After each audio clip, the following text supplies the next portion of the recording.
드디어 성벽 공사가 다 끝이 났습니다. 이제 문짝까지 다 달린 겁니다. 그동안 정말 수없이 많은 방해가 있었음에도 불구하고 하나님께서 은혜를 베풀어 주시고 또 도와주셔서 그 모든 공사를 다 잘 감당할 수 있었습니다. 근데 이제 성문을 달게 되면 당장 필요한 것이 있죠. 그 성문을 지킬 문지기가 필요합니다. 왜냐하면 문지기가 있어야 그 성문도 열고 닫을 수 있고 또 통제도 할 수 있기 때문이죠. 그래서 느헤미야가 이제 성벽 문을 달고 문지기부터 세웠습니다. 근데 오늘 본문의 1절을 보면 그때 문지기만 세웠던 건 아니고요. 노래하는 자들과 레위인들도 같이 세웠다라고 말을 합니다. 이게 무슨 말이냐면 성문을 달고 하나님께 예배로 올려드렸다라는 그런 뜻입니다. 근데 방금 보면 알듯이 이 예배에는 아주 중요한 특징이 있었는데요. 그 예배는 찬양 예배였다는 겁니다. 성전 예배가 아니라 성전이 있었음에도 불구하고 성전 예배를 드린 것이 아니라 찬양으로 하나님께 예배를 올려드렸다는 거죠. 사실 이것은 아주 놀라운 일인데요. 왜냐하면 일반적으로 유대인들은 찬양 예배보다 성전 예배를 더 중요하게 생각했고 또 그 성전 예배에 열심히 참여했기 때문입니다. 그런데 갑자기 느헤미야가요, 이 성문에 대해서는 찬양으로 하나님께 올려드리며 예배를 드렸다는 거죠. 근데 사실 바로 이런 것이 그 바벨론 포로기 이후에 아주 중요한 특징인데, 바벨론 포로기 때는 성전이 없었죠. 그러다 보니 그때는 아무도 성전 예배를 드릴 수가 없었습니다. 그래서 그들은 찬양으로 예배를 드렸어야 되는데요. 근데 그렇게 찬양으로 예배드리면서 찬양으로 예배드려도 이렇게 충분하구나라고 하는 것을 포로기 기간 동안에 알게 되고 경험한 겁니다. 그리고 사실 그게 맞죠. 찬양으로도 예배가 충분합니다. 사실 이 찬양 예배는요, 우리가 나중에 천국에서 드려야 할 그런 예배이죠. 요한계시록 보면 우리가 나중에 천국에서 하나님께 예배드리는 장면이 나오는데요. 그 모습을 가만히 보면 성전 예배, 우리가 지금 드리고 있는 이런 예배 스타일이 아니라요, 찬양 예배였다고 말합니다. 요한계시록 7장 9절부터 10절까지 말씀을 제가 잠깐 읽어드리겠습니다. 이후에 내가 보니 각 나라와 족속과 백성과 방언에서 아무도 능히 셀 수 없는 큰 무리가 나와 흰 옷을 입고 손에 종려 가지를 들고 보좌 앞과 어린 양 앞에 서서 큰 소리로 외쳐 이르되 구원하심이 보좌에 앉으신 우리 하나님과 어린 양이 있도다 하니 아멘. 나중에 우리가 천국에서 어떻게 예배를 드리게 되냐면 각 나라와 족속과 백성과 방언에서 구원받은 사람들이 다 같이 모여서요, 흰 옷을 입고 종려나무 가지를 들고 하나님 앞에 서서 찬양으로 예배드린답니다. 하나님 앞에 서서 구원하심이 보좌에 앉으신 우리 하나님과 그 아버지께 영원히 있다, 어린 양에게 영원히 있다라고 하는 그런 찬양으로 하나님께 올려드리며 그렇게 예배를 드린답니다. 천국에는 이렇게 예배를 드려요. 찬양 자체가 예배가 된다는 거죠. 근데 의외로 많은 사람들이 찬양 자체가 예배가 된다라고 하는 사실을 잘 알지 못합니다. 그래서 이제 어떤 사람들을 보면 설교만 들어요. 찬양은 듣지 않습니다. 근데요, 찬양도 설교만큼 중요합니다. 그리고 나중에 우리가 천국에 가잖아요. 그럼 찬양은 예배 순서에 있는데요, 설교는 예배 순서에 없어져요. 아쉽죠? 설교가요, 나중에 예배 순서에 없어져요. 찬양만 남는 거예요. 그 말은 어떤 관점에서 보면 이 찬양이 설교보다 훨씬 더 중요하다라고 하는 것을 우리가 알 수 있는 거죠. 그래서 찬양 부를 때요, 정말 잘 불러야 됩니다. 아멘? 찬양 부를 때는요, 진심으로, 전심으로, 그냥 가사 이렇게 흘려드는 것이 아니라 가사를 곱씹으면서 부르셔야 됩니다. 거기에 마음을 담아서 불러야 된다는 겁니다. 그래야 하나님께서 우리의 예배를 기뻐 받아주시는 거죠. 근데 느헤미야가 그걸 알고 있었어요. 느헤미야가 예배 가운데 찬양이 얼마나 중요하다라고 하는 사실을 알고 있었습니다. 찬양만 드려도 그 자체가 예배가 된다라는 사실을 알았습니다.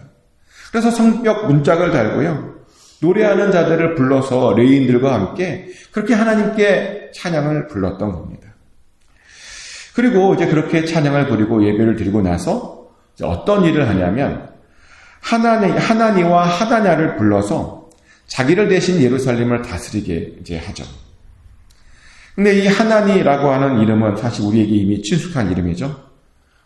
느헤미야 1장에 나오는 그 하나니가 바로 이 하나니입니다. 느헤미야가 어떻게 예루살렘에 오게 됐죠?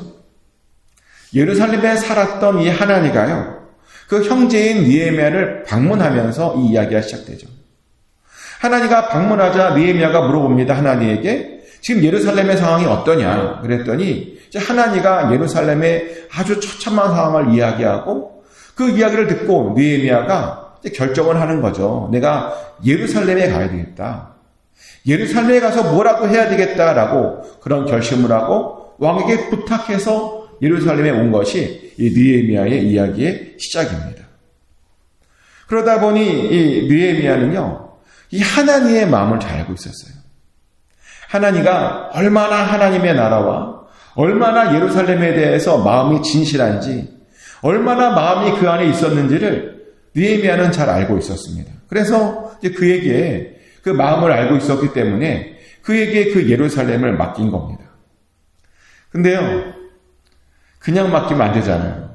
이게 그러면 그냥 라인으로 가는 거잖아요. 사실 느헤미야도 하나님 혼자 맡을 수 없다라고 하는 것을 알고 있었고요. 그래서 그에게 누구를 붙여주냐면 하나냐라고 하는 사람을 붙여줍니다. 왜냐하면 이 하나냐는 충성스러운 사람이었고 하나님을 경외하는 사람이었고 또 결정적으로 오늘 본문에 보니까 무리 중에 굉장히 뛰어난 사람이었다라고 하는 그런 말이 있기 때문이죠. 그런 사람에게 같이 예루살렘을 다스리라고 맡긴 겁니다.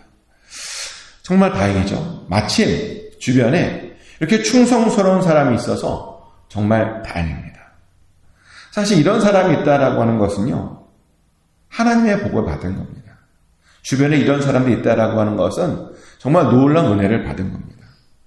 왜냐면요, 충성스럽고 하나님을 경외하고 또 뛰어난 사람을 찾기가요, 여간 그게 어려운 일이 아니기 때문이죠. 저희 교회도 꽤 오래전부터 이제 부교육자를 좀 구하려고 광고를 했어요. 광고한 지 한 1년 반도 넘었나 봐요. 그리고 그렇게 이제 많은 이력서를 받았는데, 그리고 그 중에 몇 분을 인터뷰를 했습니다. 근데 결국은 한 명도 못 뽑았어요. 왜냐하면 지원한 사람들 중에 그렇게 충성스러운 사람도 없었고, 하나님을 경외하는 것처럼 보이지도 않았고, 또 실력도 별로 없어 보였기 때문입니다. 그런데도요, 요구사항은 많아요.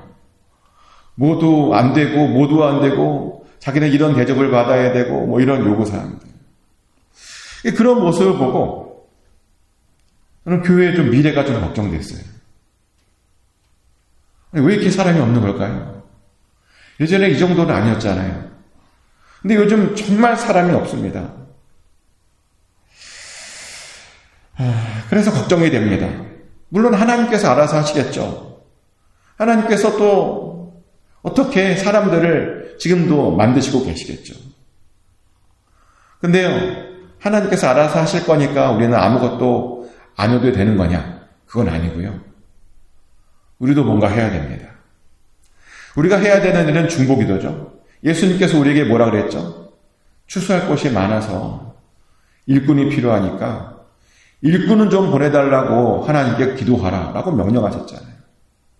우리는요, 일꾼이 없다라고 우리가 투정 부릴 것이 아니라 그런 일꾼을 좀 달라라고, 할 일이 많으니까 일꾼을 좀 달라라고 하나님께 그렇게 기도해야 됩니다.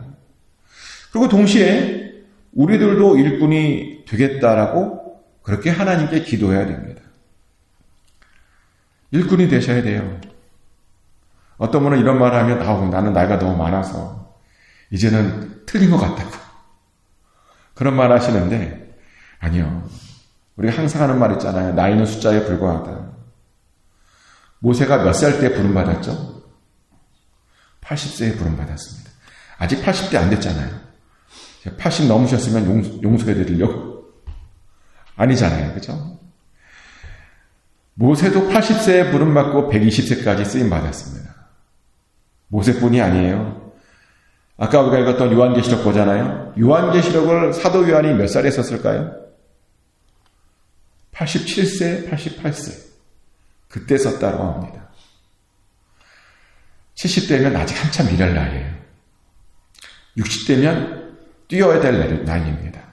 40, 50대는 날아다닐 나이입니다. 우리는 나이 생각하지 말고 하나님께서 나를 쓰시고자 하신다면 쓰임받겠다라고 그렇게 기도해야 됩니다. 그리고 주님께서 언제나 언제든지 나를 쓰겠다라고 하면 쓰임받을 수 있도록 준비해야 됩니다. 근데 그렇게 준비하는 게 뭐냐? 충성스러워지는 겁니다. 하나님을 경외하는 겁니다. 그리고 능력을 하나님께 구하는 겁니다. 그러면 우리도 쓰임받을 수 있습니다. 100세까지 쓰임받을 수 있습니다. 근데 하나하나가 그런 사람이 어때요? 하나하나가 충성스럽고 또 하나님을 경외했고 능력이 있어서 그렇게 느헤미야에게 쓰임받았답니다. 그런데 이제 느헤미야가 그렇게 사람들을 세우고 무지개도 세우고 이제 그들에게 주의사항을 줘요. 어떤 주의사항이냐면 해가 높이 뜨기 전에는 예루살렘 성문을 열지 말아라. 그리고 파수할 때는 문빗장을 질러라. 그리고 또 각 주민들에게는 자기가 자기 집 앞에 있는 그런 곳은 자기들이 직접 담당하고 맡아라. 이런 부탁을 합니다. 근데 이렇게 말한 데에는 이유가 있죠. 왜냐하면 예루살렘 성벽을 만들어 놓긴 했는데 그 예루살렘 성벽이요. 주민 수에 비해서 너무나 큰 거예요. 예루살렘 안에 사는 사람들은 적은데요. 예루살렘이 너무 넓었습니다. 왜 사람이 없었냐면 예루살렘 안에 아직 집을 다 못 짓거든요. 성벽을 짓다 보니 성 안에는 아직 집을 다 못 짓습니다. 그래서 사람이 없었던 거죠. 근데 사람이 없다고 성벽 만들어 놓고 아무것도 안 할 수 없잖아요. 성벽을 지켜야죠. 왜냐하면 아직도 그 예루살렘을 노리는 사람들이 많았습니다. 언제 그들이 나쁜 마음을 먹고 쳐들어올 수도 있는 상황이었습니다. 그래서 최대한 뭔가를 해야 했죠. 해가 높이 뜨면 성문을 열고 파수할 때는 빗장을 아주 단단하게 고정하고 그리고 자기 집 앞에는 자기가 지킬 수 있도록 그렇게 해야 했습니다. 그리고 이것은 굉장히 합리적인 명령이죠. 특별히 자기 집 앞은 자기가 지켜라 라고 하는 명령은요. 굉장히 합리적인 명령입니다. 왜냐하면 자기 것을 자기가 지켜야 책임감 있게 사명감 있게 더 잘 지키는 거잖아요. 사실 사람들에게 뭔가 부탁할 때요. 가장 좋은 것은 그 일에 대한 책임감을 느끼게 하는 겁니다. 그 일이 나의 일이다 라고 하는 것을 가르쳐 주는 겁니다. 실제로 그것만 알면요. 사람들이 정말 열심히 일을 합니다. 아무리 어려운 일도요. 정말 열심히 합니다. 근데 문제는 이 책임감을 느끼게 하는 게 어렵다는 거죠. 이 책임감을 느끼게 하는 게 쉬웠다면 아마 모든 회사들마다 다 잘 됐을 거예요. 그리고 모든 교회들마다 사람이 없다라는 그런 말 안 했을 겁니다. 그런데요. 책임감을 느끼고 자기 일처럼 하게 만드는 게 이게 어려워요. 근데 어렵지만 방법이 없는 거냐? 어려운데 방법이 없는 거냐? 있죠. 어렵지만 할 수 있는 방법이 있습니다. 이 방법은 느헤미야가 오늘 본문에서 쓴 방법인데요. 5절에 보면 하나님께서 느헤미야에게 감동을 주세요. 그러면서 귀족들과 민족들과 민장들과 백성들을 모아서 계보대로 등록을 하게 하십니다. 그래서 느헤미야가 그 돌아온 사람들을 가지고 이제 계보를 만드는데 이 계보의 역할이 있죠. 이 계보가 어떤 역할을 해주냐면 그들이 하나다라고 하는 그런 마음을 줍니다. 그들이요 한 민족이고 한 가족이라고 하는 그런 것을 깨닫게 해주고 그것을 알려줍니다. 근데 사람들이요 우리가 하나다, 우리가 한 가족이다 라고 하는 걸 느끼면 책임감이 생겨요. 왜냐하면 한 가족이란 말은 운명 공동체라는 말이잖아요. 그 사람이 죽으면 나도 죽고 그 사람이 살면 나도 산다라고 하는 그런 말입니다. 그런데 바로 그 마음을 느끼게 하려고 하나님께서 느헤미야로 하여금 그렇게 계보를 만들게 했던 겁니다. 그래서 우리들도요, 책임감을 가지게 하려면 우리가 한 가족임을 알게 하면 됩니다. 그리고 우리가 한 가족이 맞죠. 예수 믿는 사람들은 모두 예수 안에서 한 몸으로 연결되어 있습니다. 하지만 많은 사람들이 또 이걸 잘 몰라요. 다른 교회면 다른 몸인 줄 알아요. 그러다 보니 어떤 사람들은 다른 교회가 어려우면 어렵나 보다 하고 끝나요. 다른 교회가 무너지면 무너지나 하고 그냥 끝나요. 근데요, 다른 교회가 무너지잖아요. 그럼 시간 문제이지 우리 교회도 무너집니다. 왜냐하면 우리는 다 연결되어 있거든요. 사실 요즘 한국 교회가 그래서 힘든 거죠. 한국 교회가 작은 교회들이 굉장히 많이 무너져 있습니다. 근데 무너지고 있는데도 아무도 신경을 쓰지 않았습니다. 작은 교회가 무너지는 것은 나랑 별로 상관없는 일이다 라고 생각했습니다. 근데요, 그렇게 무너졌더니 요즘 큰 교회들이 무너지고 있어요. 예전에 우리가 중형교회라고 생각했던 그 교회들이 사라졌습니다. 요즘 대형 교회들도 많이 힘들어지고 있습니다. 근데 그렇게 된 이유가 뭐냐? 많은 사람들이 교회들에 연결되어 있다라고 하는 그 사실을 몰랐기 때문입니다. 그래서 저 교회가 무너졌는데 그냥 나랑 상관없는 일이라고 그렇게 생각했기 때문입니다. 근데 아니에요. 우리는 다 연결되어 있습니다. 우리는 하나입니다. 그래서 우리는 상호 책임을 져야 됩니다. 서로 도움을 주고받아야 된다는 겁니다. 그래야 우리가 다 같이 살 수 있는 겁니다. 그래서 우리들은요, 항상 내 주변을 돌아봐야 돼요. 작은 교회도 돌아보고, 어려움에 처한 사람들도 돌아보고, 내 교회 사람만 챙기는 것이 아니라 모든 교회 사람들을 다 챙겨야 됩니다. 그래서 우리가 또 반드시 알아야 될 건 뭐냐면 내 집 앞이 어딘지를 알아야 돼요. 내 집 앞을 알아야 내가 그것을 지킬 거잖아요. 내가 해야 할 일, 내가 현재 무엇을 해야 하는지를 잘 알고 있어야 됩니다. 그리고 그것을 가지고 목숨을 걸고 그 내 집 앞도 지켜야 됩니다. 그래야 우리가 다 같이 잘 살 수 있는 겁니다. 축복하는 것은 여러분들이 지켜야 하는 것들을 잘 지키시기를 축복합니다. 그래서 우리 모두가 안전하고 평안하게 주 안에서 살 수 있게 되기를 예수 그리스도 이름으로 축복합니다. 기도합니다. 하나님, 느헤미야가 성문을 세우고 사람들을 세우고 또 사람들을 계수하고 한 일에 대해서 같이 나누었습니다. 우리 또한 아버지 하나님, 하나님께 찬양으로 예배드리고 찬양으로 경배드릴 수 있기 원합니다. 또 우리 또한 하나님이 찾으시는 일꾼이 되게 하여 주시옵소서.